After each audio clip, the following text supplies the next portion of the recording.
طلاب وطالبات الصف الثالث الإعدادي، أهلا بكم في قناة ذاكر مع بيبو. قبل أي حاجة، كل سنة وانتم طيبين، رمضان كريم عليكم. وبالنسبة للمسيحيين صوم مقدس مقبول بإذن الله. كل سنة وحضراتكم طيبين، وأتمنى يعني تكون فترة، سواء أنت مسيحي أو مسلم، تكون فترة كده تغذيك روحيا وتجرب منها ربنا. اتمنى في رمضان ان يعني المسلسلات والتفاهات ما تبعدكوش عن المذاكرة. انتوا مطلوب منكم جهد كبير جدا في تالتة اعدادي. اتمنى تكونوا قد المسؤولية وربنا يوفقكم. احنا هنتكلم في الدرس بتاعنا النهاردة عن حرب اكتوبر 1973. درس لذيذ لذيذ لذيذ على الاخر، يعني انت تستمتع بكمية الأحداث، وكل كلمة هنقولها في المحاضرة هنا تستمتع بيها، عشان هو درس كده بيحسسك بالفخر. طبعا آخر حاجة وقفنا عندها هو الخسارة في حرب 5 يونيو 1967، وعرفنا إن إسرائيل خلاص احتلت سيناء بالكامل، احتلت سيناء لحد الضفة الشرقية، وطبعا قطاع غزة احتلته، وهضبة الجولان في سوريا احتلتها، والضفة الغربية نهر الأردن احتلتها. تمام.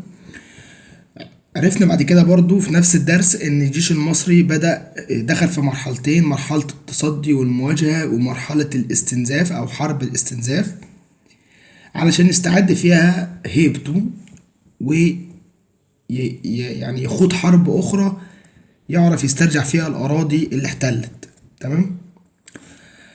ففي 6 أكتوبر، يعني يوم 6 أكتوبر 1963، يعني يوم 10 من رمضان، العاشر من رمضان 1393 هجريا، كانت حرب أكتوبر اللي بالنسبة لنا أعظم حرب.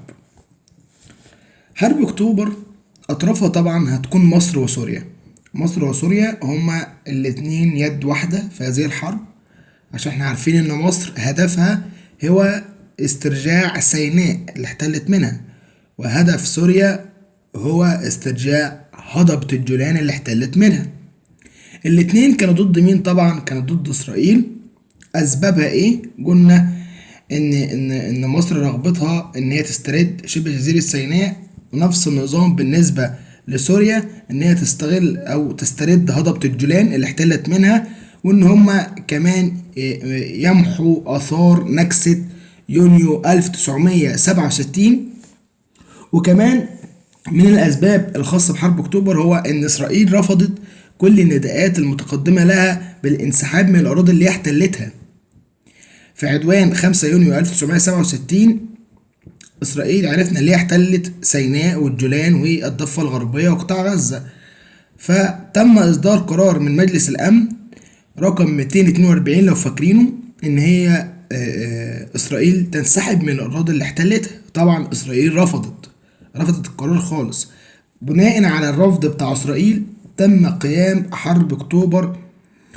واحداث حرب اكتوبر كان في استعدادات طبعا قبل حرب اكتوبر، في استعدادات على الجبهة الداخلية في مصر، واستعدادات على الجبهة العربية. يعني استعدادات او تهيئة الجبهة الداخلية للحرب، وتهيئة الجبهة العربية برضو للحرب. هنعرف ازاي. في الجبهة الداخلية في مصر تم تهيئة الاوضاع عن طريق طبعا تجهيز الجيش. تم تجهيز الجيش وتسليحه وتدريبه، ده امر طبيعي جدا. وكمان الغاء الحراسات والاجراءات المقيدة للحريات. يعني الحراسات طبعا كان في مظاهرات وفي مضايقات، وكان الشعب المصري حزين جدا على الهزيمة في حرب 5 يونيو 1967 على احتلال سيناء، كان حزين جدا.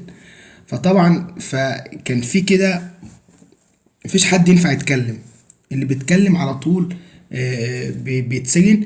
فكان في حراسات، يعني مثلا في مدرسة فيها مدرس مثلا طلع لم الطلاب وعمل مظاهرة، ففي حراسة بره المدرسة دي ممكن تقبض على المدرس والطلاب مرة واحدة وتحاكمهم محاكمة عسكرية. فده كان بيقيد للحريات، فتم إلغاء الحراسات والإجراءات المقيدة للحريات، ما بيجيش في حرية.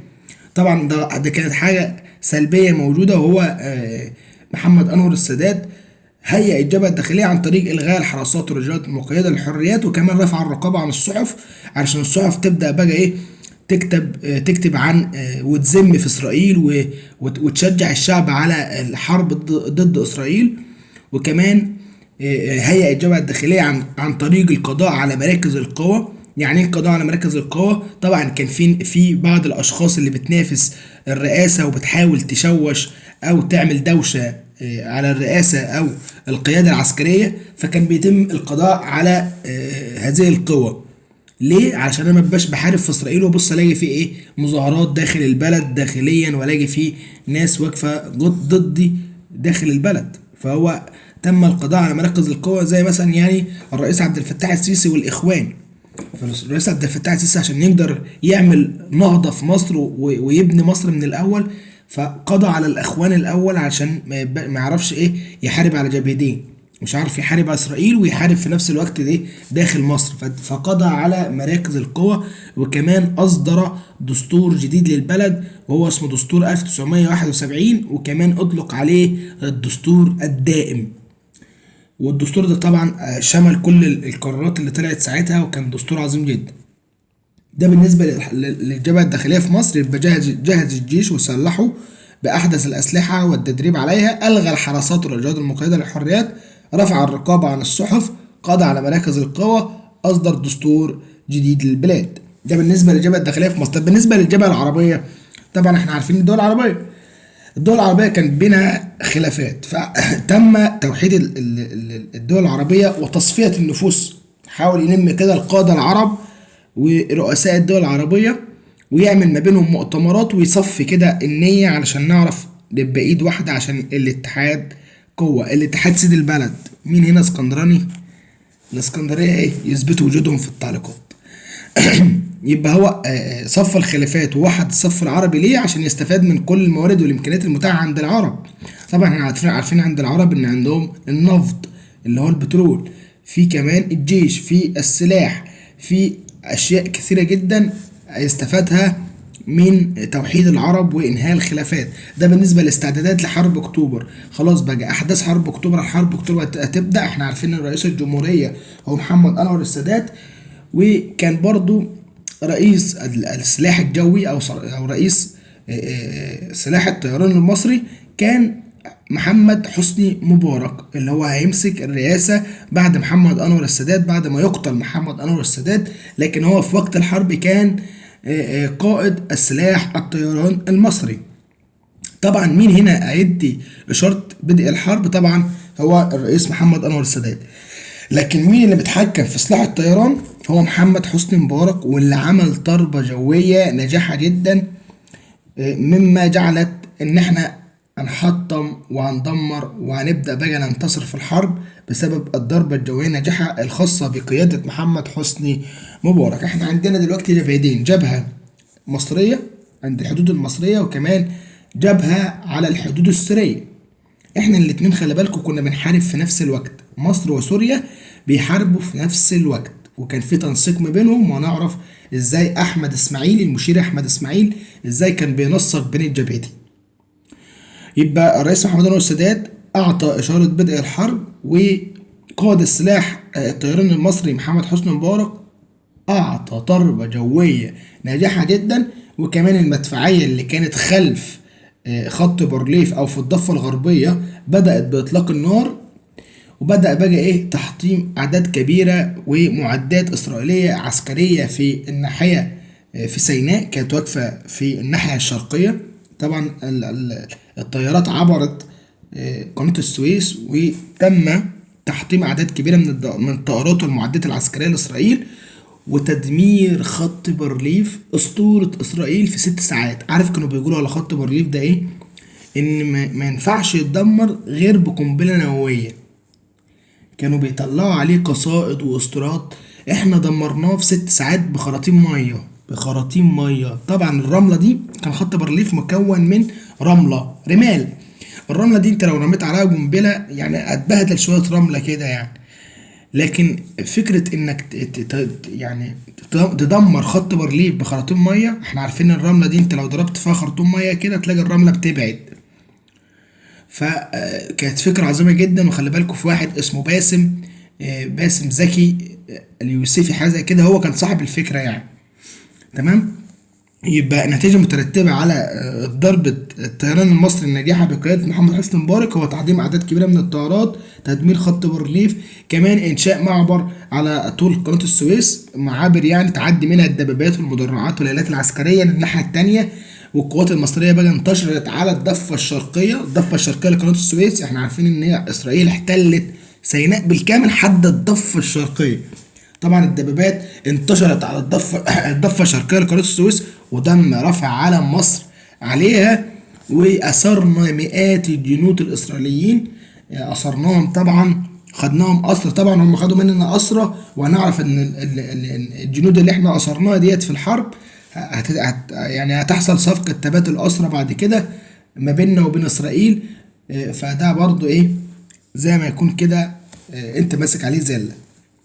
يبقى على الجبهة المصرية قام محمد حسني مبارك بضربة جوية ناجحة، مما جعلت أو أدت إلى تحطيم أعداد كبيرة من الطائرات والمعدات العسكرية، وتدمير خط بارليف، وإنشاء معابر على طول قناة السويس لعبور الدبابات والمدرعات والآلات العسكرية. انتشار القوات المصرية على الضفة الشرقية لقناة السويس، ورفع علم مصر عليها، وأسر مئات الجنود الإسرائيليين. احنا عارفين إن خلي بالكم في، عارف خط بارليف اللي في مصر اللي كان على الضفة الشرقية، كان في خط شبهه بالظبط عند هضبة الجولان اسمه خط ألون، شبه خط بارليف بالظبط، يماثل خط بارليف بالظبط. الغرض منهم هما الاتنين هو العزل ما بين إسرائيل ومصر وسوريا. لكن طبعا خط بارليف كان معمول بطريقة معينة، عبارة عن كوم رملة كبير جدا. لكن خط ألون كان معمول بإيه؟ كان عبارة عن حفرة. تمام. هو يعني الطريقة مختلفة، لكن هما الاتنين يماثلوا الغرض منهم ان هو يعزل. تمام. هبص بقى نلاقي على الجبهة السورية ان هم بدأوا برضو بسلاح الطيران في نفس اللحظة اللي بدأت فيها مصر، بدأت فيها القوات السورية يعني عبرت الطائرات السورية إلى منطقة الجولان المحتلة، إلى هضبة الجولان. الدبابات بقى إيه، اندفعت ورا الطائرات، يعني الطائرات الأول عبرت، بعد كده الدبابات دخلت وعبروا خط ألون زي ما احنا عبرنا خط بارليف. وبيقول لك بيمثل خط بارليف بالظبط، يعني لو جالك عبارة صح أم خطأ، يماثل خط ألون خط بارليف، قول له صح طبعا. طبعا دارت معارك جوية بين الطيران الإسرائيلي والطيران السوري، واستمر تقديم الدعم للقوات البرية. يعني الطيارات السورية كانت بتقدم الدعم للجيوش البرية اللي ماشيين على الأرض لحد ما اخترقوا خط الدفاع الإسرائيلي ودمرته تماما. هنا إسرائيل بقى حست بالخطر الكبير، إن هو خلاص سوريا ومصر هيخنقوها، واحد من هنا وواحد من هنا. فطلبت المساعدة من حبيبتها مين؟ طبعا أمريكا، اللي هي الولايات المتحدة الأمريكية، طلبت منها المساعدة. وإحنا نطلب برضو من حبايبنا الدول العربية المساعدة.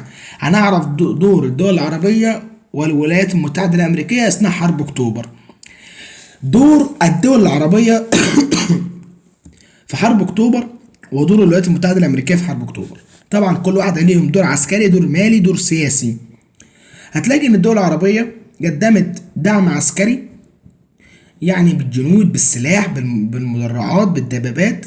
زي ايه الدول ديت؟ طبعا ما قدموش لمصر بس، قدموا لمصر ولسوريا.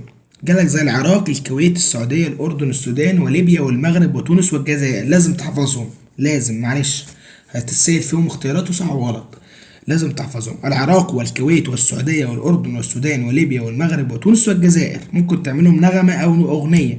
طب ماليا بقى طبعا هتلاقي الدول الغنية ماليا هنا زي مين؟ زي الدول اللي بيصدروا بترول أو يمتلكوا النفط.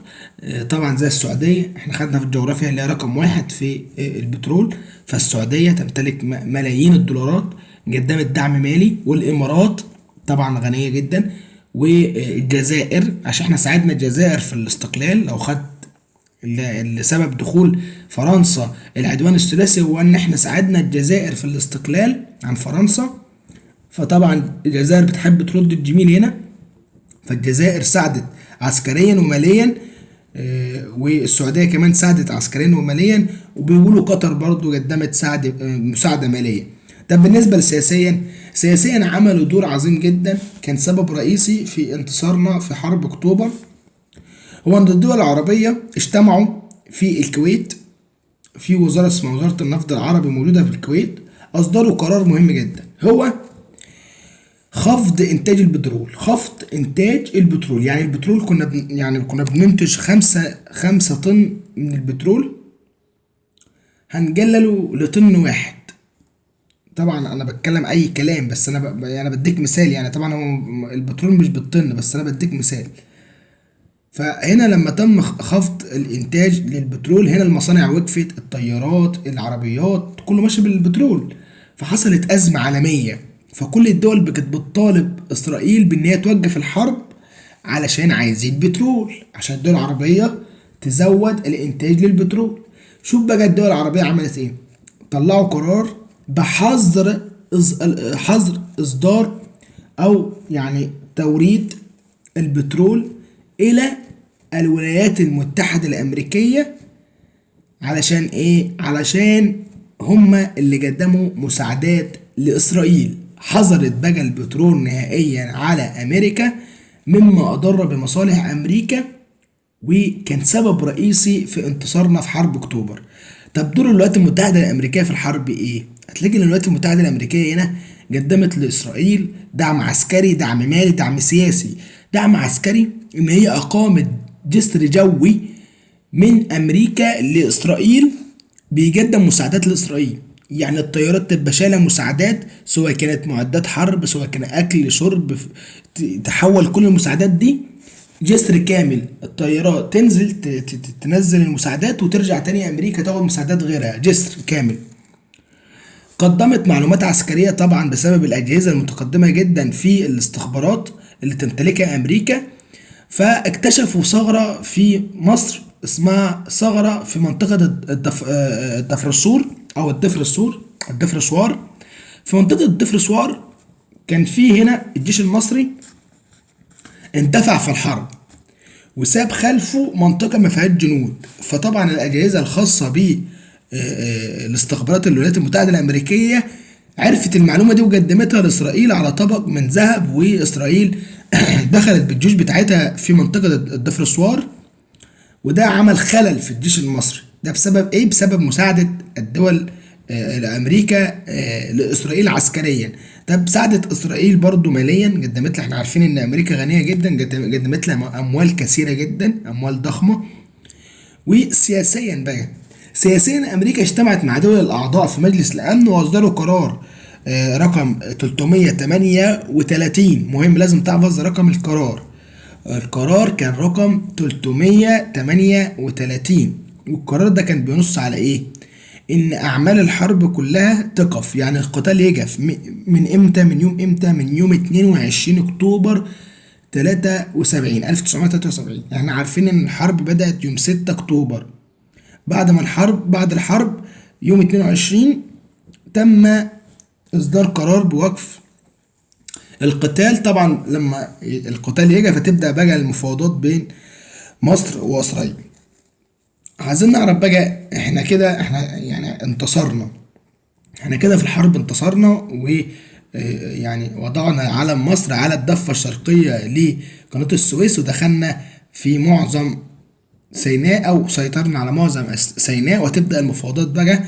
وهنعرف ان هتحصل مفاوضات كبيرة ويحصل سلام وبتاع. بس قبل ما الدرس التاني، يعني الدرس الرقم 4 اللي هناخد فيه المفاوضات والمعاهدات، احنا عايزين نعرف الدروس المستفادة من حرب اكتوبر.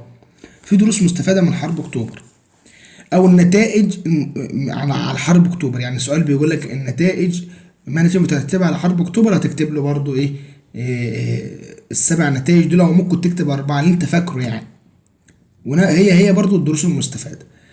من الدروس المستفادة في حرب اكتوبر هو ان خلاص نقطة القوة في الصراع العربي الاسرائيلي اثبتت ان منطق القوة لا يمنع السلام. تعتبر نقطة تحول في الصراع العربي الاسرائيلي، عايز اثبتت ان منطق القوة لا يمنع سلام.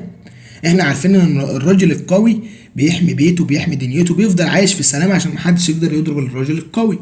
لكن اسرائيل كانت قوية، ومصر قدرت تهزمها وده اثبت للعالم ان القوة مش بتمنح سلام، غير المفاهيم عند العالم. كمان من الدروس والنتائج المستفادة من حرب أكتوبر هو تحطيم أسطورة الجيش الإسرائيلي الذي لا يقهر، وبقى رجعت الثقة للمقاتل المصري والعربي مرة أخرى.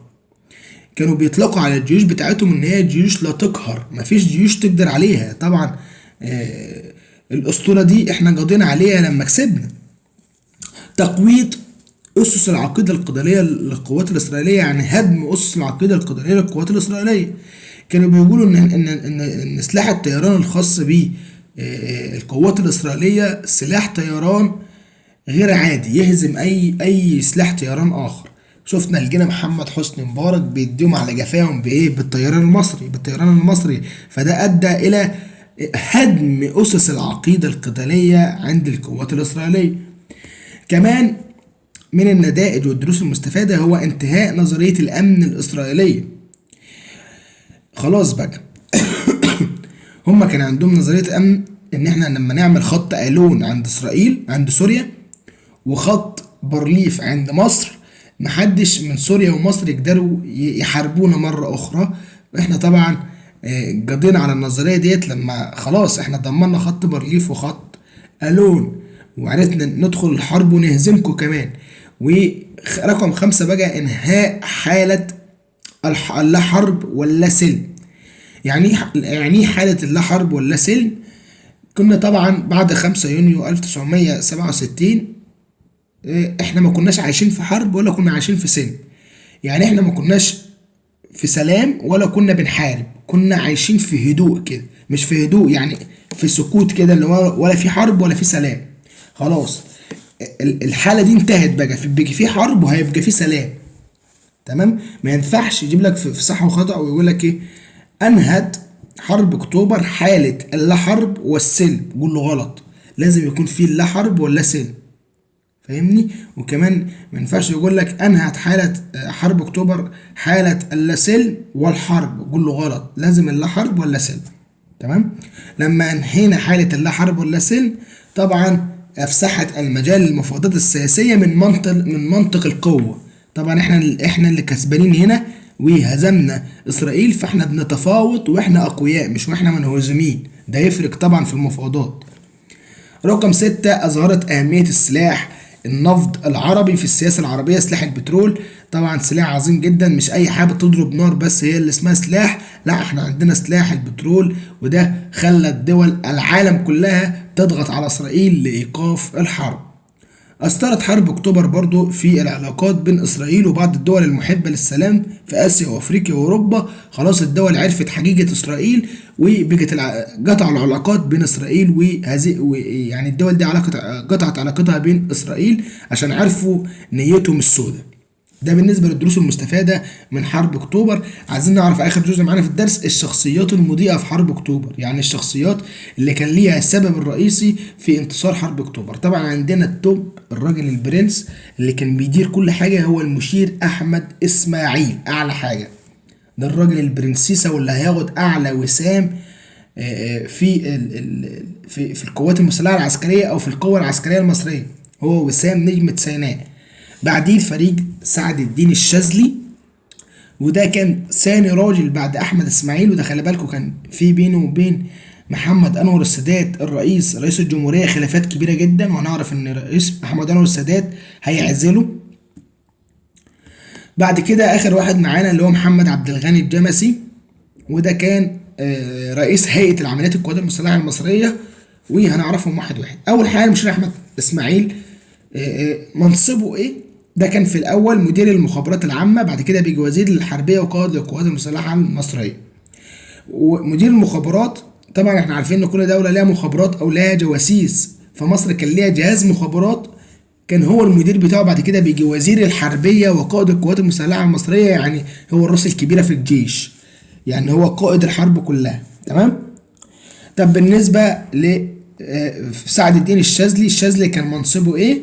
كان رئيس اركان حرب القوات المسلحه المصريه. احنا عارفين القوات المسلحه المصريه دي ليها اركان كتير، فهو كان رئيس هذه الاركان، ركن يعني. تمام. محمد عبد الغني الجمسي كان منصبه ان هو رئيس هيئة عمليات القوات المسلحة المصرية، ونعرف ان هو مسك بعد كده اركان حرب القوات المسلحة المصرية. تمام. بعد كده يعني، لكن احنا خلينا في منصبه الاساسي دلوقتي اثناء الحرب، هو رئيس هيئة عمليات القوات المسلحة. تمام. ده منصب كل واحد. طب دور كل واحد ايه في اثناء الحرب؟ احمد اسماعيل كان دوره ان هو كان بينسق على الجبهه المصريه والسوريه، كان هو القائد الجبهه المصريه والسوريه، الجبهه الموحده، هو كان القائد بتاعها. وكمان هو اللي نسق وخطط على الجبهه المصريه والسوريه، وكان بياخدوا منه في سوريا ومصر، بياخدوا منه المعلومات من احمد اسماعيل، وبياخدوا الخطه من احمد اسماعيل، المشير احمد اسماعيل. وطبعا هو اللي قاد خطة الخداع لصرف أنظار إسرائيل عن الاتجاهات الهجومية. إزاي؟ كان هو طبعا علشان ما يخليش إسرائيل تاخد بالها إن مصر بتجهز إن هي تحارب إسرائيل، فكان بيتم خداع إسرائيل. إزاي؟ يعني مثلا في مرة رحنا عملنا ورش تصليح الدبابات عند الحدود المصرية ما بيننا وبين إسرائيل. طب ليه؟ قال لك علشان نبين لإسرائيل اللي احنا الدبابات بتاعتنا خربانة وبنصلحها، يعني دباباتنا خربانة مش هينفع نحارب. وكمان من خداع أحمد إسماعيل للقوات الإسرائيلية إن هو في مرة بعد قادة العساكر المصريين إن هم يروحوا يعملوا عمرة ويحجوا في بيت المقدس أو في مكة. في مكة طبعا هنا اسرائيل لما تشوف المنظر ده تقولوا هو في جيوش هتحارب وراح تأدي الحج، فهنا بيخدع اسرائيل. والراجل ده حصل على اعلى وسام من الاوسمه العسكريه، الاعلى اوسمه عسكريه اللي هو وسام نجمه سيناء. وسام نجمه ايه؟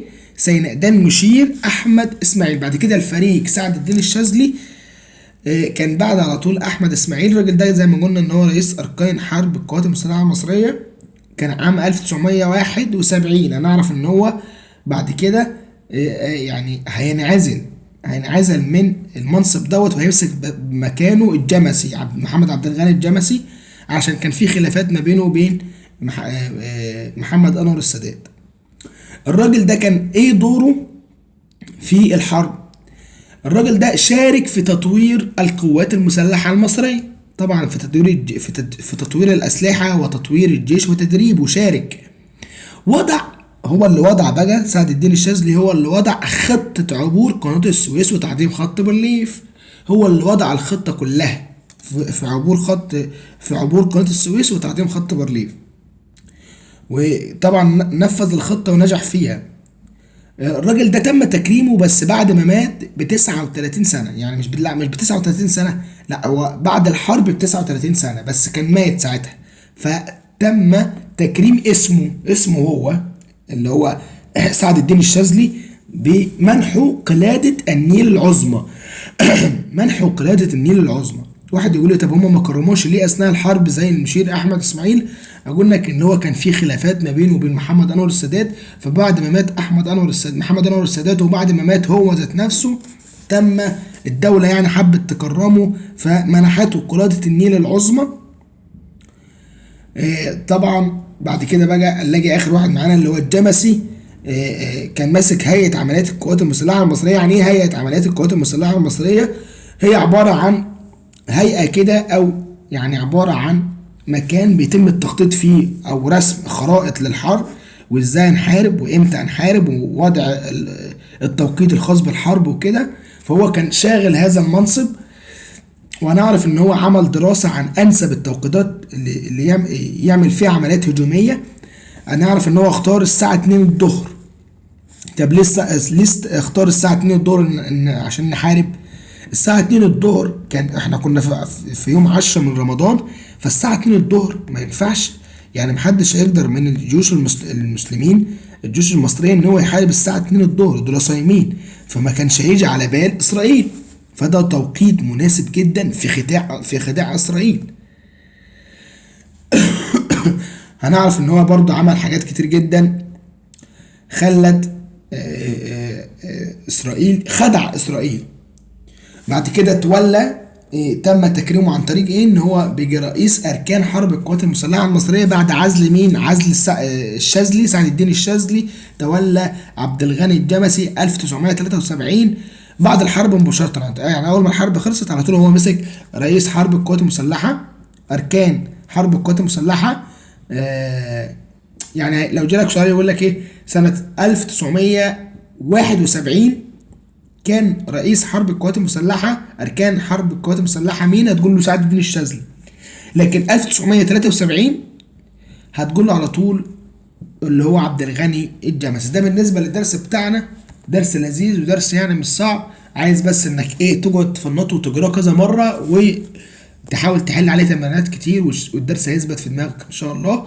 لو محتاجين اي حاجة او اي معلومة اشرحها لكم او اي جزئية تاني اكتبوا في التعليقات، انا تحت امركم. مع السلامة.